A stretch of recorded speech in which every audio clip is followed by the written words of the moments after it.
The blue whale, largest animal in the world, a mammal. How was it produced, such a big animal? From a zygote, the life started. What about the elephant? आपको पता है कि जो blue whale की जीभ है वो और एलिफेंट का वेट बराबर होता है। तो एलिफेंट का जो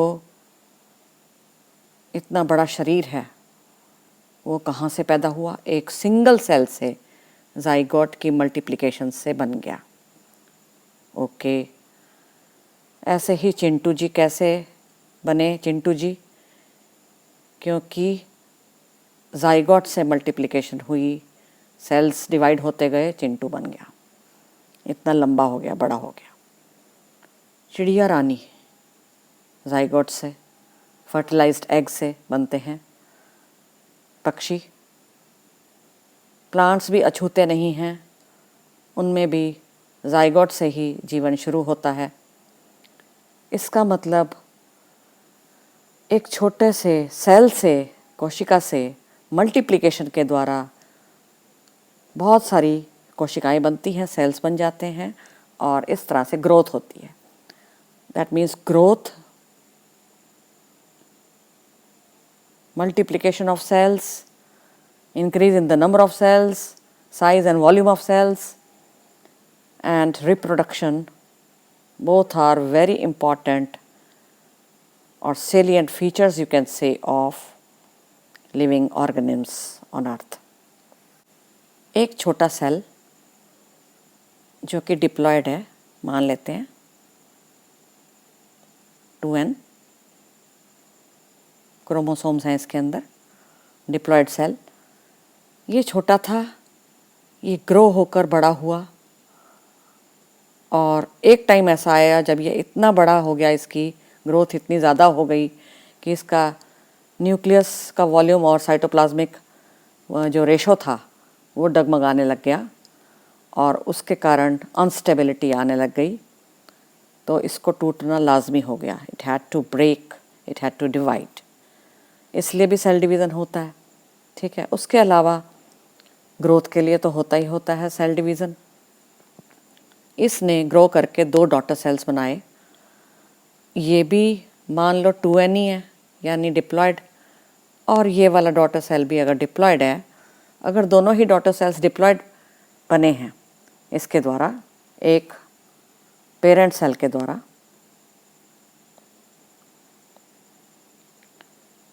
ठीक है, तो ये कैसे हुआ? क्योंकि अगर इसमें थे, इंसान का है मान लो ये सेल जो मल्टीप्लाई कर रहा है, इतना ग्रोथ दिखा रहा है, और ये 46 क्रोमोसोम्स थे इसके अंदर, न्यूक्लियस के अंदर। इसका मतलब बड़ा हुआ और उसके बाद ये भी 46 क्रोमोसोम है इसके अंदर। इस वाले डॉटर सेल में भी 46 क्रोमोसोम्स हैं, यानी क्रोमोसोम्स किसके बने हैं? डीएनए, प्रोटीन्स वगैरह के। तो ये इतना सारा कैसे हो गया भाई? माना कि ये कट हुआ, ये डिवाइड हो गया, इसके 2 हिस्से हो गए, लेकिन ये कैसे बराबर आ गया? और वो भी क्रोमोसोम्स भी अच्छे खासे लंबे लंबे, 2 मीटर का यहाँ पे न्यूक्लियस में, 2 मीटर का डीएनए यहाँ पे। आपको पता है कि 46 का मतलब 2 मीटर डीएनए होगा अराउंड, कहते हैं। अच्छा भाई, तो इसका मतलब असली बात यह है कि जब ये ग्रोथ हुई है ना, इसी में ही छुपा है सारा राज। प्रोटीन भी इसमें बढ़ाए गए हैं, बहुत सारे सेल कॉन्स्टिट्यूएंट्स बढ़ाए गए हैं, केमिकल्स बढ़ाए गए हैं, और उसके अलावा डीएनए भी बढ़ाया गया है, उसको डबल अप कर दिया गया, ऑलमोस्ट क्रोमोसोम्स को बढ़ाया गया है। इस तरह से जाकर डुप्लीकेशन हो सका और डॉटर सेल्स बन सके। इसी बात को दर्शाता है सेल साइकिल। जब सेल बड़ा हो जाता है थोड़ा सा साइज़ में, तो वो टूट जाता है, डिवाइड करता है, माइटोसिस शो करके दिखाता है और डॉटर सेल्स पैदा करता है। इस सारी प्रक्रिया को सेल साइकिल कहते हैं। जिसमें सेल डिवीज़न भी आ जाती है। सेल साइकिल एक पूरा चक्र है, जैसा कि साइकिल बता रहा है। कहीं ना कहीं इसमें थोड़ी सी एक्चुअल सेल डिवीज़न भी आती है और बाकी बहुत सारे हिस्सों में ये भी बटा हुआ है ये पूरा चक्र। चक्र को इंग्लिश में सेल साइकिल कह देते हैं। ये steps, the various stages by which a cell, the sequence, the various sequences, steps by which a cell, number 1, doubles up its DNA or RNA, whatever the case may be. Second, produces cell parts, it can be proteins and other constituents. Number 3, divides into 2 daughter cells finally through this division. These are the various features of cell cycle which a cell definitely undergoes when it is to divide.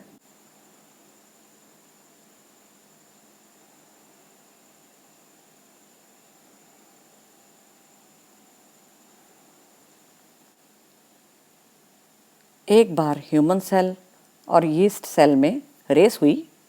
कैसी race?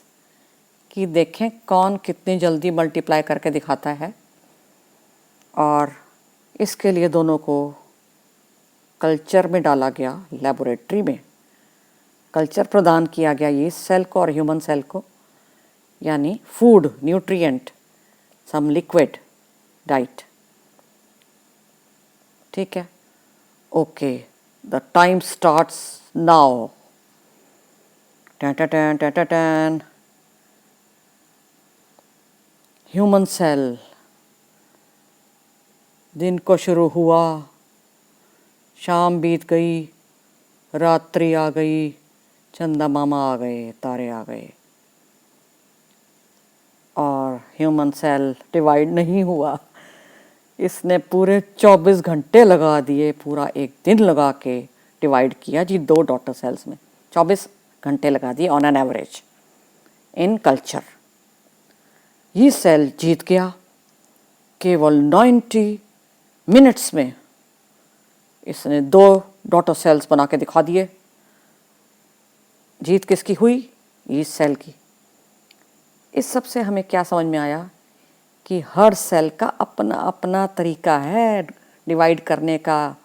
कोई बहुत लंबा time लेता है divide करने में, यानी कि उसका सेल साइकिल लंबा होता है, खिंचा हुआ। किसी का सेल साइकिल बड़ा कम होता है, चक्र डिवाइड करने का, चक्र डिवीज़न होने का चक्र। तो ये सेल का बहुत कम है, जल्दी जल्दी है, 90 मिनट। ये है भी छोटा सा एक ऑर्गेनिज्म, फंजाई। कैसी? Unicellular fungi.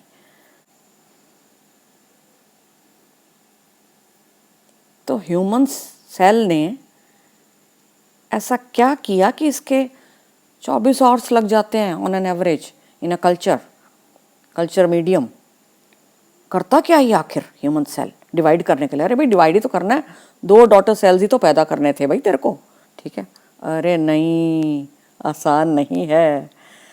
ये है, ये बड़ा सा जो गोला मारा हुआ है, ये है सेल साइकिल का चित्र, जो कि कौन शो कर रहा है? ये ह्यूमन सेल, उसका सेल साइकिल दिखाया गया। ये इसमें देखते हैं सेल डिवीज़न जो एक्चुअली हुई है ना, एम, कैपिटल एम से दर्शाई जाती है, जिसमें एक्चुअली वो टूटा है, वो तो इतनी सी है, ये येलो सी, इतना भाग है। यानी 1 घंटे का टाइम लिया है उसने, माइटोसिस ने, ये एम ने, सेल डिवीज़न ने एक्चुअल। लेकिन 24 घंटे में से बाकी के जितने भी हैं, 1 घंटा माइनस करके जितना भी टाइम था, वो सेल ने विश्राम किया। अरे ये लेटा हुआ है, रेस्टिंग स्टेज दिखा रहा है ये तो सेल की। ज ज ज ज ज ज ज नैपिंग टाइम। अरे नहीं नहीं नहीं नहीं नहीं। पहले साइंटिस्ट, बहुत पहले, इस पूरी स्टेज को, ये जो थी ना, कहते थे कि विश्राम का वक्त है जी, रेस्टिंग स्टेज है ये, और इसको बोलते थे इंटरफेज, विश्राम का टाइम सेल का, the time when the cell takes rest. लेकिन it was wrong notion by the scientist. अध्ययन से पता चला अरे ये तो जैसे हाउसवाइफ नहीं होती बेचारी, भाई सारा काम वो करे लेकिन कहलाए कि बिल्कुल इनएक्टिव है जी, कुछ नहीं कर रही जी, जॉब नहीं है। लेकिन इंटरफेस बहुत ही इम्पॉर्टेंट है, वेरी इम्पॉर्टेंट ड्यूरेशन है। इंटरफेस की स्टेज है जिसमें सेल रेस्ट नहीं कर रहा होता, वो बहुत एक्टिव होता है उस दौरान, ये पाया गया। क्यों? क्योंकि it is actually preparing for the cell division to take place. Cell ऐसे ही थोड़ा ना टूट जाएगा, उसको बहुत सारा डीएनए, बहुत सारा आरएनए एक्स्ट्रा चाहिए, क्रोमोसोम एक्स्ट्रा चाहिए, material, chromatin material double up होना चाहिए, तब जाके 2 सेल बन पाएंगे, नहीं तो कैसे बनेंगे। प्रोटीन डबल अप चाहिए, सेंट्रियोल डबल अप होंगे, गोल्गी बॉडीज़ वगैरह सारा कुछ डबल अप होगा, माइटोकॉन्ड्रिया, तब जाके वो आदान प्रदान होगा। भाई तू भी ले ले, तू भी ले ले, बंटवारा हो गया तुम्हारे में, डॉटर सेल्स जाओ। लुक एट दिस डायग्राम, ये क्या दर्शा रहा है, क्या है ये? Yes, this is the diagram of the cell cycle undergone by any cell which is about to divide. Interphase कहाँ पे है? ये आई, कैपिटल आई जो दिखाया है, ये इंटरफेस पूरा पिंक पिंक एरिया। और ये छोटा सा क्या है, स्लाइस ऑफ पिज़्ज़ा टाइप, ये है माइटोसिस, एक्चुअल सेल डिवीज़न। तो इंटरफेस को डिफाइन कैसे करेंगे? इट इज़ द टाइम, ये टाइम को दर्शा रहा है, during which the cell is preparing for the actual cell division to happen. और इसमें हो क्या रहा है? सेल ग्रोथ हो रही है इस इंटरफेस में, इसमें डीएनए रेप्लिकेशन हो रही है in an orderly fashion, orderly manner, sequential manner. और कैसे इंटरफेस को डिफाइन कर सकते हैं? बड़ा simple definition, simply the phase between 2 mitosis, plural आ गया तो ई आ जाएगा, 2 माइटोटिक डिविजन्स के बीच की स्टेज को इंटरफेस कह देते हैं। आप कहोगे कि दूसरी माइटोसिस कहाँ दिखाई हुई है इसमें, एक ही तो दिखाई हुई है। अरे ये चक्र है, सेल साइकिल है, तो माइटोसिस जाएगी तो आएगी भी तो सही, वापस आएगी, दूसरा साइकिल चलेगा। तो इस तरह से इंटरफेस सैंडविच्ड होती है between 2 mitotic divisions. 95% of time duration कौन ले लेती है पूरे सेल साइकिल का? इंटरफेस ले लेती है। 95% of the time duration of cell cycle taken by interface.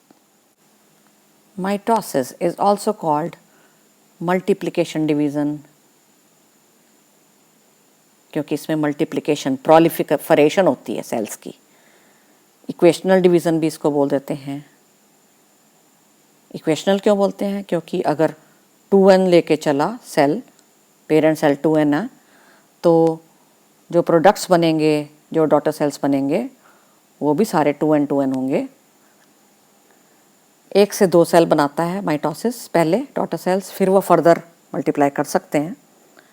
तो यहाँ दिखाया गया एक जाइगोट सिंगल सेल, वो डिवाइड करके एम्ब्रियो बनाता है, भ्रूण जिसको कहते हैं, और भ्रूण में डिफ्रेंशिएशन वगैरह आता है, अंग बन जाते हैं। Finally the child, the offspring has been shown. इसकी भी सारे somatic cells, body cells 2n होंगे, यानी डिप्लॉयड, क्योंकि ये जाइगोट का प्रोडक्ट है, माइटोसिस का प्रोडक्ट है। So this is the labelled diagram of the cell cycle of a cell, typical cell. और इसमें हमें बहुत सारी डिविजन्स दिख रही हैं, जैसे कि क्या दिख रहा है? G1, S, G2, ये 3 एरियाज देख रहे हैं, बड़े बड़े एरियाज। ये सारी क्या है? इंटरफेज, जो मैंने आपको बताया था बहुत लंबी होती है, कहलाती तो रेस्टिंग स्टेज है, बहुत एक्टिव स्टेज होती है एक्चुअल में। और ये जो येलो येलो है सारा पोर्शन क्या भाई? इसमें लिखा हुआ है prophase, metaphase, anaphase, telophase, cytokinesis. मतलब येलो डिवाइडेड है कैटेगरीज में, सीक्वेंस में, हाँ, स्टेजेस में। और ये सारा येलो क्या है? माइटोसिस को शो कर रहा है, कैपिटल M से दर्शा देते हैं इस एरिया को। ये देखो, prophase, metaphase, anaphase, telophase, cytokinesis are the various stages और phases of capital M mitosis, cell division actual. और ये G0 थोड़ा अलग सा है, इनएक्टिव स्टेज है, quiescent phase of the cell है। जब सेल कहता है कि और नहीं, बस और नहीं, जब सेल थक जाता है तो वो G0 में चला जाता है। 0 मतलब एक्चुअल विश्राम, inactivity by the cell, no cell division at all, quiescent stage when the cell will not divide। G1 stage को देखते हैं। This is the first stage phase you can say of interphase। इसमें cell क्या करता है? Cell grow करके दिखाता है, सेल की ग्रोथ होती है, विकास होता है, वृद्धि होती है, सेल बड़ा होने लग जाता है और उसके पार्ट्स भी नेचुरली ग्रो कर रहे होते हैं। जब वो बड़ा हो रहा है तो उसके ऑर्गेनेल्स भी और उगेंगे, बढ़ेंगे, मल्टीप्लाई होंगे। सेकंड स्टेज देखो, ये आ गई, G1 की बात कर ली हमने, S आ गई सेकंड स्टेज, सिंथेसिस स्टेज। ये थी गैप 1, G1 को बोलते हैं गैप 1 पूरा नाम। S का मतलब है सिंथेसिस फेज, S का मतलब है synthesis phase. Here the DNA will double up, यानी कि क्रोमोसोम भी डेवलप हो जाएंगे। लेकिन क्रोमोसोम जैसे ये ऐसे सिंगल पड़ा था ना, तो ये ऐसे डेवलप हो जाएगा, इस तरह की शक्ल बन जाएगी इसकी, यानी क्रोमेटिड एक एक्स्ट्रा पैदा हो जाएगा इसमें। ये जो टांग सी है, 2 आर्म्स और आ जाएंगी। क्रोमोसोम डेवलप हो गए हैं, लेकिन उनका नंबर अगर गिनो तो ये भी एक है, ये भी एक है, तो वो नंबर सेम रहता है। Chromosome number will remain the same in the organisms which are about to multiply, the cells which are about to multiply. That is the synthesis stage, very important. DNA doubles up. G2, the third stage of interphase. Here the RNA will develop, RNA doubles up, protein increases, all the proteins required for actual cell division, they will be formed, they will be increased in G2। उसके बाद क्या हुआ जी? Interface खत्म, mitosis शुरू। उसके बाद cell की मर्जी कि वो G0 में जाए या ना जाए, या फिर से इंटरफेस में जाके नेक्स्ट साइकिल अंडरगो करे। इस तरह से ये साइकिल चलता रहता है, जीवन चक्र चलता रहता है सेल का, सेल मल्टीप्लाई करते रहते हैं। आपके स्कूल में एक प्ले दिखाया गया, नाटक दिखाया गया स्टेज पे, और आपने भी खूब क्लैपिंग की, क्लैप क्लैप क्लैप, वाह जी वाह, बहुत अच्छा नाटक। जो नाटक मंचन हुआ वो तो था केवल 10 मिनट का ऑन द स्टेज, लेकिन आपको पता है, आपको नहीं पता चल पाया कि पीछे का, पर्दे के पीछे क्या क्या हुआ था। पूरे 1 महीने से तैयारी चल रही थी। ये कैरेक्टर्स, कलाकार ढूंढे गए, चुने गए, ये देखो। फिर कहानी को संवाद वगैरह दिए गए, डायलॉग सबको बांटे गए, ये भाई तेरा डायलॉग है, ये उसका है। और प्रैक्टिसेस की गई, खूब रिहर्सल हुई, कई कई देर डेली प्रैक्टिस हुई। और फिर फाइनली कपड़े वगैरह चुन लिए गए, मार्केट जा जाके खरीद के लाए, भाई तू ये पहनियो, ये चुन्नी, और ये मटका काम आएगा, ये नेकलेस, ठीक है। यानी कि पूरा ताम झाम, ये सारा क्या है जो मैंने दर्शाया इस वाले पेज पे, ये दिखाया है इंटरफेस को। पूरा ताम झाम तैयारी जो सेल की डिवीज़न के लिए करती है, वो स्टेज है इंटरफेस। और जो एक्चुअल नाटक दिखाया था वो है माइटोसिस, सेल डिवीज़न। तो इंटरफेज 95% जो लेती है सेल साइकिल का time duration, it is the preparation going on for mitosis. और ये प्रेपरेशन क्यों ज़रूरी है, इतना सारा टाइम क्यों लिया, गवाया? साइज़ भी इंक्रीज़ हुआ इसी में, सेल ग्रोथ होती रही, किस में? G1 और G2 ये फेजेस हैं इसके, सेंटर में आती है S, तो G1 पहला फेज सिंथेसिस फेज, G2 यानी gap 2, gap 1 synthesis, gap 2 are the 3 stages, 3 phases found in interphase। ये लाइन से चलती है G1 S G2। ग्रोथ हो रही है G1 में और G2 में, सिंथेसिस हो रहा है मटेरियल्स का, DNA का सिंथेसिस स्टेज में। तो ये सब क्या है? वो इसलिए क्योंकि माइटोसिस में जो डॉटर सेल्स बनते हैं वो बराबर क्रोमोसोम्स लेके बनते हैं, जैसा पेरेंट्स के होते हैं उतना ही क्रोमोसोम नंबर रहता है, मेंटेन्ड होता है।